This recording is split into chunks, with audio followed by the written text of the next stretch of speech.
Hello everyone, যারা বাচ্চাদেরকে প্রথম এরকম মাল্টিপ্লিকেশন শেখাচ্ছেন তারা এই ওয়েতে শেখালে বাচ্চারা খুব তাড়াতাড়ি গুণ অঙ্কটা শিখতে পারবে। তুমি এই অঙ্কটা সমাধান করো তো। এটা কত আছে?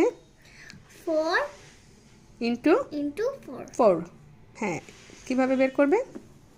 1 2 3 4 এটা কোনটা নিচ্ছ?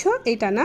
জি। প্রথম অক্ষরটাকে প্রথমে 4টা ভাগে 4টা দাগে দাগ কেটে নিতে হবে, তারপরে লম্বালম্বিভাবে দাগ কাটলা, তাই না? তারপরে তারপর 4 4 যেটা দিয়ে গুণ করবে সেটাকে এভাবে আড়াআড়িভাবে দিবে না।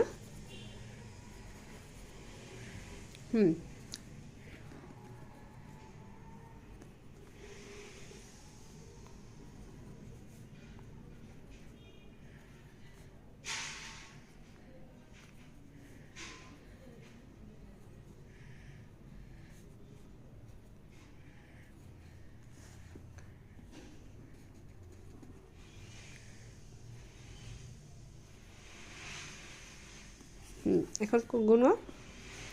1 2 3 4 5 6 7 8 9 10 11 12 13 14 15 16 16 4 into 4 is equal to 16 16।